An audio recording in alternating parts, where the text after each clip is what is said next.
বিশিষ্ট আলেম দ্বীন আলহাজ হযরত মাওলানা আব্দুল বাতেন সরকার সাহেব, আলহাজ হযরত মাওলানা আব্দুল বাতেন সরকার সাহেব। আমি হযরতকে হযরতের মহামূল্যবান আলোচনা পেশ করার জন্য সবিনয় অনুরোধ জ্ঞাপন করছি।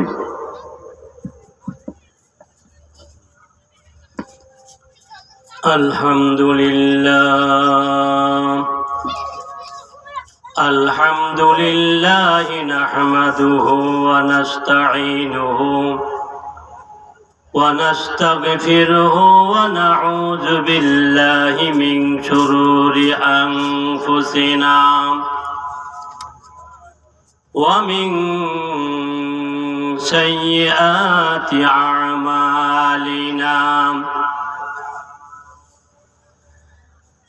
من يهده الله فلا مضل له ومن يضلله فلا هادي له ونشهد أن لا إله إلا الله وحده لا شريك له ونشهد أن محمدا عبده ورسوله فقد قال الله تعالى في كلامه المجيد والفرقانه الحميد। আমরা সকলেই পড়ি আউযু বিল্লাহি মিনাশ শাইতানির রাজীম। বিসমিল্লাহির রাহমানির রাহিম। واعبدوا الله ولا تشركوا به شيئا وبالوالدين إحسانا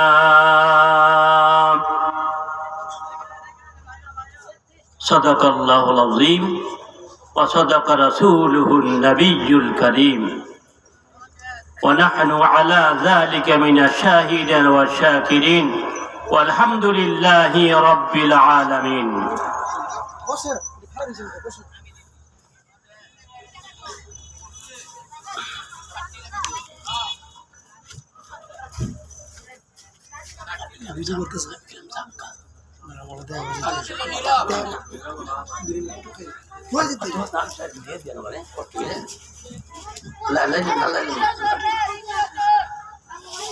قال الله تعالى في شان حبيبه ومحبوبه ومعشوقه مخبرا وآمرا إن الله وملائكته يصلون على النبي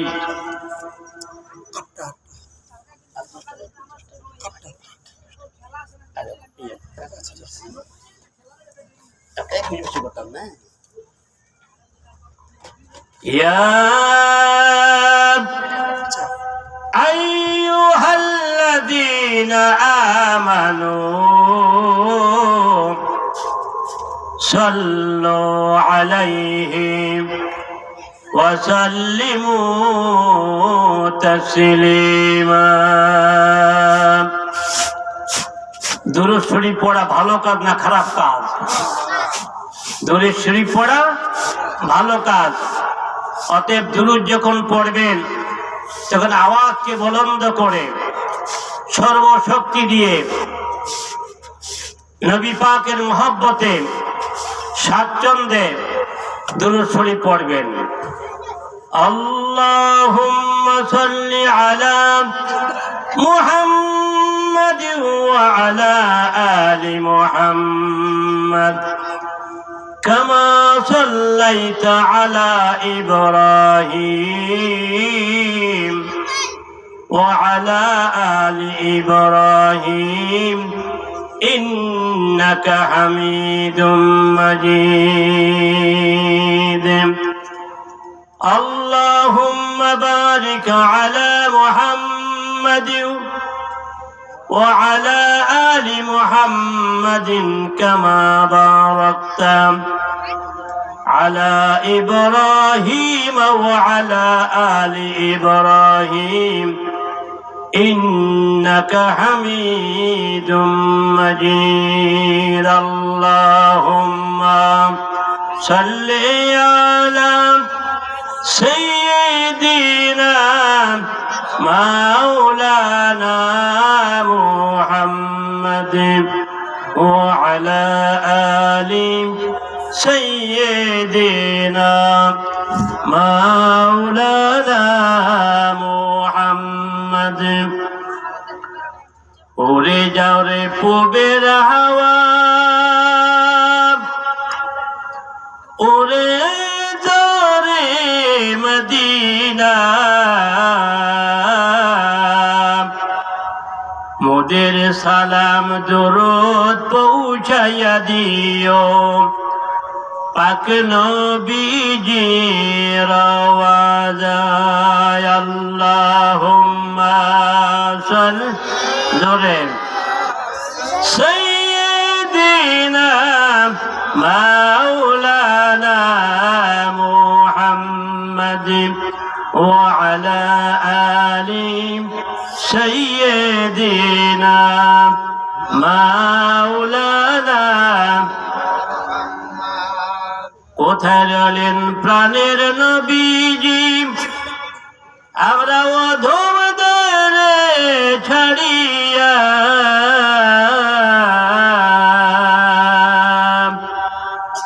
কি লাভ হবে আপনি ছাড়া মোদের ধরায় বাঁচিয়া আল্লাহুম্মা সাল্লি আলা سيدنا مولانا محمد وعلى آل سيدنا مولانا بلغ العلا بكماله كشف الدجى بجماله حسنت جميع خصاله صلوا عليه وآله मुझे कुछ मिले या ना मिले अगर मोहम्मद मिले यानी वो शाई मिले जिससे अल्लाह मिले बलगल उला बिकमालिही कशफद दुजा बिजमालिही हसनत जमीउ खिसालिही صلوا عليه لا إله إلا الله لا إله جوري جوري لا إله لا إله لا إله حسبي ربي ظل الله ما في قلبي غير الله حسبي ربي ظل الله ما في قلبي غير الله শুধু মাত্র এক আল্লাহ পড়ো লা ইলাহা ইল্লাল্লাহ লা ইলাহা লা ইলাহা লা ইলাহা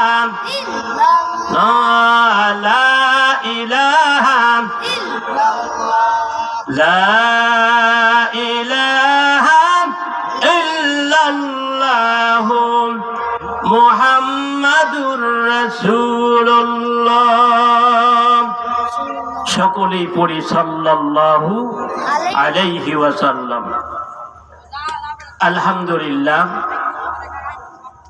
আমি পোস্টার পড়ার সময় নাই, সময় খুব সংকীর্ণ, অতএব সরাসরি কিছু কথা বলতে চাই। যদি আল্লাহ পাক গোলামকে তৌফিক দান করেন, ওয়া মা তাওফিকি ইল্লা বিল্লাহ। তাজকিরি মাহফিল, আসলে এটা মাহফিল নাম, আসলে এটা জান্নাতের বাগান। কিসের বাগান? জান্নাতের বাগান। আর জান্নাতের বাগানে জান্নাতের লোক ছাড়া কেউ প্রবেশ করতে পারবে না, এটা আমার নবীর কথা। জান্নাতের বাগানে জান্নাতি ছাড়া অন্য কেউ প্রবেশ করতে পারবে না। অতএব যারাই মাহফিলে আসছেন তারা সত্যিকার অর্থে আপনার জান্নাতের বাগানে বসছেন।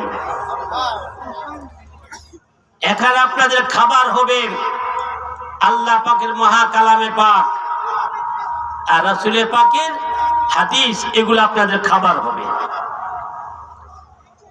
তো বলবেন যে হুজুর, যারা আমরা এখানে আসছি আমরা জান্নাতি মানুষ, আপনি কি করে বললেন? ঠিক মতো নামাজ পড়ি না, রোজা রাখি না, কত মিথ্যে কথা বলি, সুদের ব্যবসা করি, ঘোষের ব্যবসাকে আপনি কি করে বলেন যে আমরা জান্নাতি? হ্যাঁ, এই মত আপনারা জান্নাতি, এই মত আপনারা কি জান্নাতি। আপনি যখন মাহফিলের পাশে আসছেন, মাহফিলে ঢুকবেন, আল্লাহ ডেকে বলে, ফেরেশতারা আমার বান্দা জান্নাতের বাগানে ঢুকতেছে, গুনাহ সহকারে জান্নাতে ঢুকতে পারে না। ও ফেরেশতারা, তোমরা যাও, আমার বান্দাদের গুনাহগুলো বহন করে তোমরা বাহিরে দাঁড়িয়ে থাকবে, আমার বান্দা গুনাহ মুক্ত হয়ে জান্নাতের বাগানে প্রবেশ করবে। অতএব এই মুহূর্তে আপনাদের গুনাহগুলো ফেরেশতারা গ্রহণ করে বাহিরে দাঁড়িয়ে আছে, আপনারা গুনাহ মুক্ত হয়ে জান্নাতের বাগানে বসছেন। এই ফেরেশতারা বলে, আল্লাহ তোমার বান্দা মাহফিলে গেল, কেন বের হচ্ছে না গো আল্লাহ?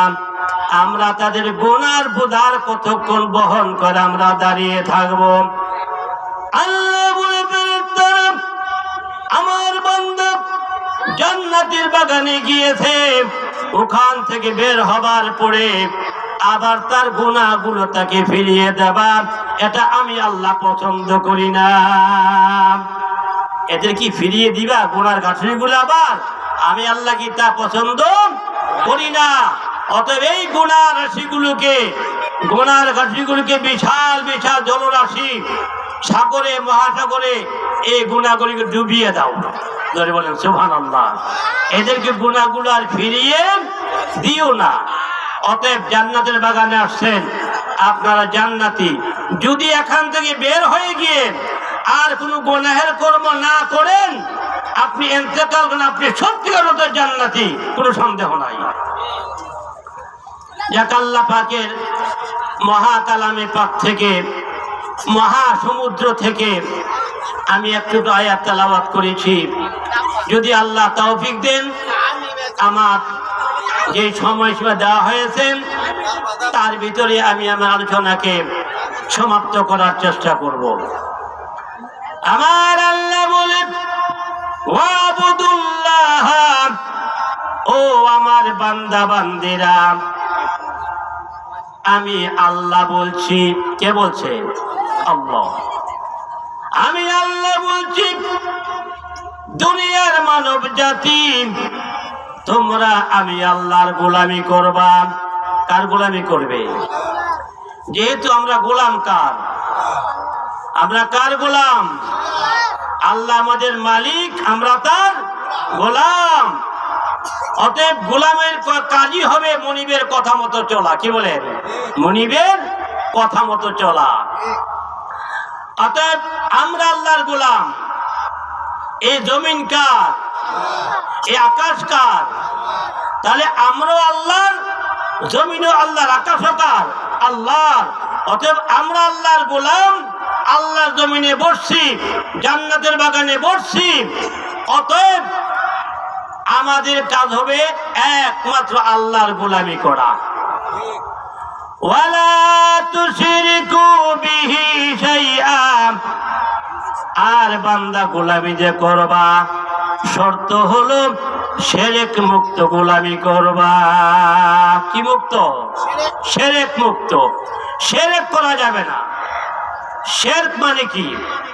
শিরক বলা হয় তাকে, অর্থাৎ আল্লাহ যা পারে অন্য কেউ তা পারে মনে করে শিরক বলা হয়। কথা বুঝে আসছে? আল্লাহ যা পারে অন্য কেউ তা পারে এই কথা মনে করে কি? শিরক। অতএব আল্লাহর সাথে কোনো শরীক দাঁড় করানো কি যাবে না। যদি কেউ আল্লাহর সাথে শরীক করে, আমার আল্লাহ বলে ওয়ামাই ইউশরিক বিল্লাহি ফাকাদ হারামাল্লাহু আলাইহিল জান্নাহ, যদি বান্দা বান্দি আমি আল্লাহর সাথে তোমরা কাউকে শরীক করবা, আমি আল্লাহ তোমাদের জন্য বেহেশতকে হারাম করিয়া দেব। কি বেহেশত হারাম হয়ে যাবে। লোকজন নদী পার হচ্ছে, নৌকায় করে পার হচ্ছে, যখন নদীর মাঝামাঝি গেল এমন তুফান আরম্ভ হয়েছে, প্রবল বাতাস, মাউজুন কাল জিবাল, পাহাড়ের মধ্যে ঢেউ উঠতেছে, নৌকা প্রায় ডুবে ডুবে অবস্থা হয়ে গেছে। এখন লোকজন কি পড়ে লা ইলাহা ইল্লা আনতা সুবহানাকা ইন্নী কুনতু মিনাজ জালিমিন পড়তেছে। পড়তে পড়তে মুখ দিয়ে ফেনা বের হয়ে গেছে। আল্লাহ তাদেরকে রক্ষা করে যখন পানি পৌঁছে দিল, পানিকে ওঠার পরে কয় যে তুফান ছুটছিল ভাগ্যটা বালা, মাদিরা বালা ছিল। যেরকম নাউজুবিল্লাহ। নদীর মাঝখানে ডাকলাম আল্লাহকে, আর তিনি গিয়ে বললাম কার গুণ করলাম? মাদির গুণ গাইলাম। এটাই শিরক। এটা কি? শিরক। আমার আল্লাহ বলে ওয়ালা তুশরিকু বিহি শাইআ, আমি আল্লাহর সাথে তোমরা কাউকে শরীক করতে পারবা না। শরীক করতে কি পারবা না। শিরক হলো ভয়ঙ্কর পাপ। শিরক কি? ভয়ঙ্কর পাপ, ভয়ানক পাপ। সব গুণ আল্লাহ মাফ করবে, কিন্তু শিরক গুণ আল্লাহ মাফ করবে না। এই যে সাবধান, আল্লাহর সাথে কাউকে শরীক করা যাবে না। দেশে যে অভাব লাগছে, খুব অভাব। এখন লোকটা বলতেছে, এক লোক বলতেছে যে অভাব লাগছিল দেশে, বাঁচারও আছিল না, ভাগ্যেও দুইটা বলা সিঙ্গাপুর আছে, ইল্লে বাচ্চা আছি। যেরকম নাউজুবিল্লাহ। বাঁচাইল কে? গুণ করলো কার? পোলারাত। এটাই শিরক। এর কি? শিরক। অর্থাৎ আমাদের মারে এবং বাঁচায়, সুখ দেয় দুঃখ দেয়, শান্তি অশান্তি দেয় কে? একমাত্র আল্লাহ। একমাত্র আল্লাহ। হযরত লোকমান ইন্তেকালের সময় ছেলেদেরকে ডেকে কাছে আনলেন, এনে বলে ছেলেরা বাড়ির কথা কয় না, ঘরের কথা কয় না, জমির কথা কয় না, টাকা পয়সার কথা কয় না। লোকমান বলতেছে ও আমার ছেলেরা, আমি দুনিয়া থেকে চলে যাব, তোমাদেরকে শেষ ওসিয়তটুকু আমি করে গেলাম। ইয়া বুনাইয়া লা তুশরিক বিল্লাহ, হে আদরের ছেলেরা, কখনো আল্লাহর সাথে তোমরা কাউকে শরীক করবা না। ওসিয়ত কি করলো? যে তোমরা আল্লাহর সাথে কাউকে কখনো শরীক করবে না। যদি তোমাকে কেটে ফেলা হয়, তোমাকে আগুনে জ্বালিয়ে দেওয়া হয়, তথাপি আল্লাহর সাথে শরীক করতে পারবে না। ইন্না শিরকা লা যুলমুন আযীম, আল্লাহ বলে শিরক হলো একটা ভয়ঙ্কর পাপ, মহা পাপ।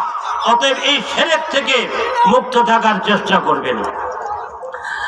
আমার আল্লাহ বলে ৩ নম্বর কথা, ওয়া বিল ওয়ালিদাইনি ইহসানা, বান্দা আমি আল্লাহর গোলামি করার পরে তোমার করণীয় হবে তোমরা তোমাদের মা বাবার খেদমত করা। কার খেদমত করা? পীর সাহেবের খেদমত করা? আল্লাহ কয় না। হুজুরের খেদমত করা? আল্লাহ কয় না। আমার গোলামির পরেই তোমাদের কাজ হবে, করণীয় হবে, উচিত হবে তোমরা তোমাদের মা বাবার কথা মান্য করা, মা বাবার কথা শোনা, মা বাবার সেবা করা, মা বাবার খেদমত করা। তাহলে মা বাবা খুব দামি জিনিস না? দামিনী। মা কেন এত দামি জানে না সকলে, মা কেন এত দামি জানে না সকলে, জানতো যদি করতো সেবা মনে আর প্রাণে। একটি হজের সওয়াব মিলে মাকে একবার দেখিলে, দেখিলে মা কত দামি জিনিস জানে না সকলে। 10 মাস 10 দিন গর্ভে ধারণ করেছিল মা, সহ্য করেছিল মায়ে কতই যন্ত্রণা। সত্য কিনা? কি বলেন? যাদের এখন বিবি আছে আর প্রেগনেন্সি হয় তারা বলছে যে কত কষ্ট করে। কি বলেন? আই শীতকাল, মাঘ মাস, প্রচুর শীত পড়তেছে, লেপ কাঁথা গায়ে দিয়ে ঘুমানো যায় না, কিন্তু আমার মা বসে আছে। বাবাকে ঘুমাস না কেন? ও ঘুমাবো কি করে? তোমরা ঘুমাও, আমি তো ঘুমাইতে পারতেছি না, আমার পেটে ব্যথা হচ্ছে। আল্লাহ, পেটে ব্যথা, ঘুমাইতে পারতেছি না, এরকম কষ্ট মা করছিনি। এই জন্য কয় 10 মাস 10 দিন গর্ভে ধারণ করেছিলেন মা, সহ্য করেছিলেন মায়ে কতই যন্ত্রণা। কিভাবে যে ছেলে মাকে, কিভাবে যে ছেলে মাকে মন্দ কথা বলে, মা কেন এত দামি জানে না সকলে, মা কেন এত দামি জানে না সকলে, জানতো যদি করতো সেবা মনে আর প্রাণে। একটি হজের সওয়াব মিলে, একটি হজের সওয়াব মিলে মাকে একবার দেখিলে, দেখিলে মা কেন এত দামি জানে না সকলে। 2 বছর পান করালেন মায়ে বুকের দুধ, কোলে পিঠে নিয়ে আমায় দিলেন কত সুখ। সত্য কিনা ভাইজান? 2 বছর পান করালেন মায়ে বুকের দুধ, কোলে পিঠে নিয়ে আমায় দিলেন কত সুখ। সেই মায়ের দুঃখ দিলে, সেই মায়ের দুঃখ দিলে খোদা সহে না, মা কেন এত দামি জানে না সকলে, মা কেন এত দামি জানে না সকলে, জানতো যদি করতো সেবা মনে আর প্রাণে, জানতো যদি করতো সেবা মনে আর প্রাণে। একটি হজের সওয়াব মিলে মাকে একবার দেখিলে, দেখিলে মা কেন এত দামি জানে না সকলে। আল্লাহ নবী বলেন ইলজামুল ইজলাহাব ফাতাম্মাল জান্নাত। ও দুনিয়ার সন্তানরা, তোমরা তোমাদের মায়ের পায়ে পড়ে থাকো, ওটাই তোমাদের বেহেশত। ওটাই কি তোমাদের বেহেশত? মায়ের পায়ে পড়ে থাকো, ওটাই তোমার কি? ফাতাম্মাল জান্নাত, ওটা তোমার বেহেশত, অন্য কোথাও না। জান্নাত মায়ের পায়ের নিচে। কে বলছে? আমার নবী বলছে আল জান্নাত তাহতা আকদামি উম্মাহাতিকুম। ও দুনিয়ার সন্তানরা, আমি নবী তোমাদের বলে যাই, তোমাদের বেহেশত হলো তোমাদের মায়েদের পায়ের তলায়। কোথায়? কোদাল দিয়ে খুললে পাওয়া যাবে না। মানে এর অর্থ হলো মা সেবাতেই কি বেহেশত, মা সেবাতেই বেহেশত। আমার নবী বলে রিদা রাব্বি রিদাল ওয়ালিদাইন। যেই ছেলে মেয়ের প্রতি তার মা বাবা খুশি, ওই ছেলে মেয়ের প্রতি আমার আল্লাহ খুশি।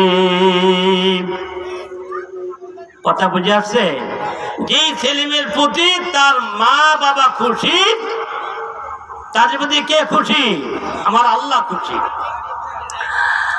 আল্লাহর নবীর সাহাবী হযরত আবু হুরায়রা রাদিয়াল্লাহু তাআলা আনহু মুসলমান হওয়ার পরে মা কিন্তু কাফের রয়ে গেছে।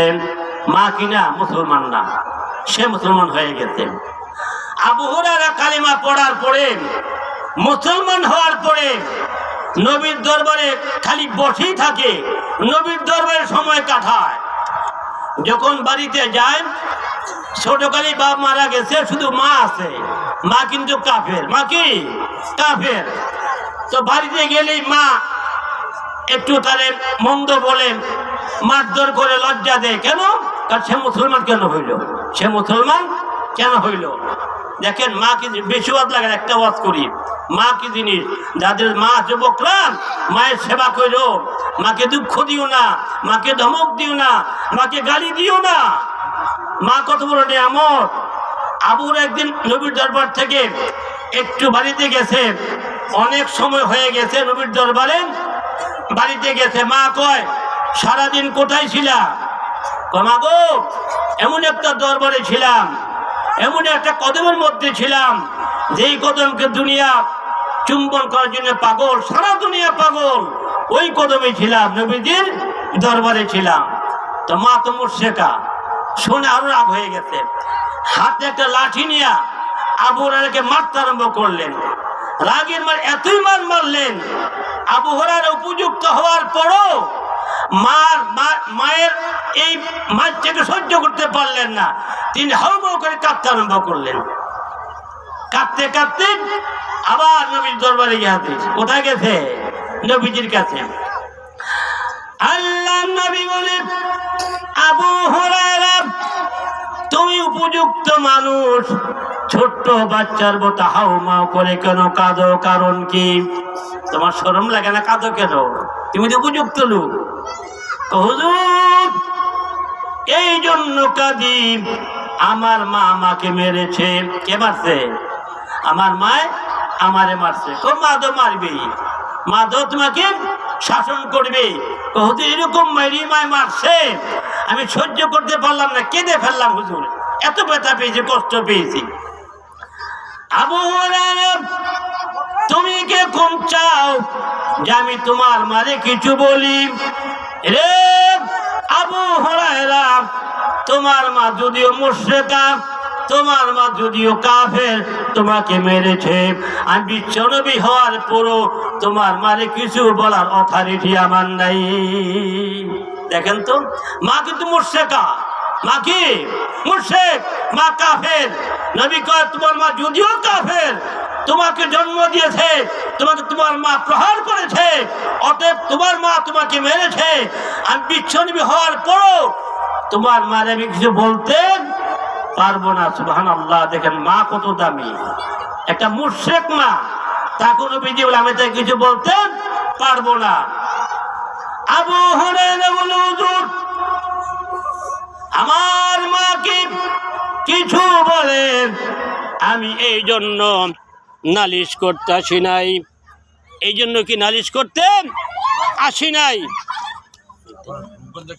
হুজুর, আমি এই জন্য আসছি যে যেই কালেমা পড়ার কারণে আমার মা আমাকে ভালোবাসে না, মা আমাকে দেখতে পারে না, আমাকে জ্বালাতন করে, মারধর করে, ঘরে গেলে তালজাল করে। হুজুর, আপনি দোয়া করেন আল্লাহ যেন আমার মাকে কালেমা পড়িয়ে দেয়। সুবহানাল্লাহ, সুবহানাল্লাহ। আল্লাহর নবী সাথে সাথে হাত তুলে কয়, আল্লাহুম্মা হাদি উম্মি আবি হুরায়রা, আল্লাহ আবু হুরায়রার মাকে তুমি হেদায়েত দিয়ে দাও। নবী দোয়া করতেছে। আবু হুরায়রা করলেন কি? বাড়ির দিকে খুব জোরে দৌড় দিয়েছেন, বাড়ির দিকে। সাহাবীরা, কি ব্যাপার, তুমি দৌড়াও কেন? এবার করে দৌড়াচ্ছ? কয়, ভাই বাড়ি যাবো। তাড়াহুড়ো কেন? তাড়াহুড়ো এই জন্য, আমার নবী দোয়া করেছে আল্লাহ যেন আমার মাকে কালেমা পড়িয়ে দেয়। আমি দেখতে যাই বাড়িতে, আমি আগে পৌঁছে যাই না নবী তো আল্লাহ তুমি আগে পৌঁছে যায়। সুবহানাল্লাহ, সুবহানাল্লাহ। এবার বাড়িতে চলে গেলেন, গিয়ে দরজায় নক করলেন। মা বলে কে? কম আমি আবু হুরায়রা। তো বাবা একটু দাঁড়াও। সুবহানাল্লাহ। আওয়াজটা কি নম্র, আওয়াজটা পরিবর্তনের সংকেত। একটু দাঁড়াও বাবা, দরজা খুলতেছি। এবার মা কি করলেন, একটা বড় চাদর দিয়া পুরা শরীরটা ঢেকে, এই যে খেয়াল করেন, পুরা শরীরটা ঢেকে দরজা খুললেন। ডাক দিয়ে কই, আবু হুরায়রা, আমি তোমাকে খুব মেরেছি, তুমি মনে হয় কষ্ট পাইছো। মা কয়, আমি তোমার খুব মারছি আজকে। বাবা তুমি মনে খুব কষ্ট পাইছো? মা কষ্ট পাইছি কি, আমি তো এত বড় হওয়ার পরে আমি কেঁদে ফেলেছি, তোমার মারছো মা। তো বাবা রে, যেই কালেমার জন্য তোকে প্রহার করেছি, মেরেছি, আমার সেই কালেমাটা পড়িয়ে দিয়েছে। বলেন সুবহানাল্লাহ। বাবা দেরি না করে আমাকে তাড়াতাড়ি করে নবীজির কাছে নিয়ে যাও। কোথায় নিয়ে যাও? নবীর নিকট নিয়ে যাও, আমারে পড়িয়ে দাও লা ইলাহা ইল্লাল্লাহু মুহাম্মাদুর রাসূলুল্লাহ সাল্লাল্লাহু আলাইহি ওয়াসাল্লাম। অতএব মা কি দামি না কম দামি? শুধু দাম না, বহু দামি মা। বহু দামি কে? মা। আল্লাহ নবী একদিন, আমার সময় প্রায় শেষের পথে, ওয়াজ করে সময়ের প্রয়োজন, কি বলেন? সময় পাইলে কথা কওয়া যায়, ধীরে ধীরে একটু সময় লাগায় কথা কওয়া যায়। যাক, একদিন আল্লাহ নবী মদিনাতে, মদিনা শরীফের সাহাবাদেরকে নিয়ে ধর্মীয় সভা করতেছে, মানে আলোচনা করতেছে, ওয়াজ করতেছে। দেখা গেল একটা মহিলা খুব দূর থেকে আসতেছে, একটা মহিলা দূর থেকে আসতেছে। নবীজি বলে, সাহাবীরা তোমরা বসো, আমি দেখি মহিলাটাকে আসতেছে। আল্লাহ নবী উঠে গেলেন, গিয়ে দেখেন এই মহিলাকে দেখতে পাইলেন। আল্লাহ নবী কাদের রুমালটাকে সাথে সাথে খুলে জমিনে বিছিয়ে দিলেন, বললেন আপনি বসেন। সুবহানাল্লাহ, সুবহানাল্লাহ। যেই রুমালে জিবরাইল বসতে সাহস করে না, যেই রুমালে কোন সাহাবী দূরের কথা, জিবরাইল বসতে সাহস করে না, একটা মহিলাকে নবী সেই রুমালটা বিছিয়ে দিয়েছেন যে রুমালে বসেন।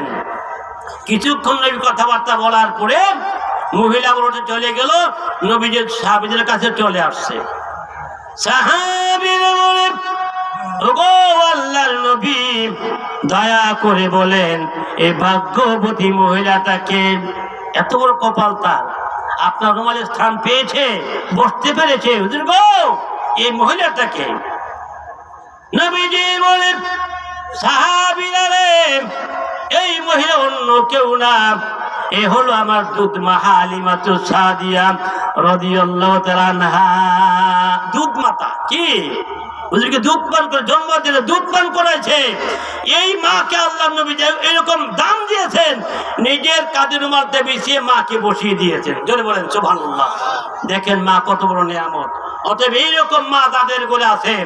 যুব সমাজ অনুরোধ করে বলবো, মাকে দুঃখ দিও না, বাবাকে দুঃখ দিও না, মাকে গালি দিও না, বাবার গালি দিও না, দোয়া তাদের থেকে নিও, দোয়া পিছাব থেকে নিও না। আগে তাদের থেকে না পিছিয়ে গেছে, অসুবিধা নাই, আগে তাদের থেকে দোয়া নাও, তারা যে দোয়া করবে এই নিঃসন্দেহে কবুল। আমার নবীজির লা শাক্কা ফিহিন্না, এদের দোয়ার যে কবুল এর মধ্যে কি নাই? সন্দেহ নাই। যদি কোনো মা বাবা সন্তানের খাস নিয়তে দোয়া করে, অন্তর দিয়ে দোয়া করে, 100% শিওর সেই দোয়াটা কবুল হয়ে যায়। যাক, সময় শেষ হয়ে গেছে, আমি টাইম ওভার করি না, কোনো জায়গায় আমি ওভার করি না, একঘুমি করি না। টাইম শেষ হয়ে গেছে। যদি আল্লাহ পাক, এটা তো বিশাল আলোচনা আছে, যদি আল্লাহ পাক ভবিষ্যতে কোথাও সুযোগ পাই, একটা সময় ভালো পাই, তাহলে বিস্তারিত আলোচনা করার চেষ্টা করব। আপনাদের সবার দোয়া কামনা করে আমি আমার আলোচনা আজকের মতো এখানে সমাপ্ত করেছি। ওয়া মা তাওফিকি ইল্লা বিল্লাহ। আসসালামু আলাইকুম ওয়া রাহমাতুল্লাহি ওয়া বারাকাতুহু।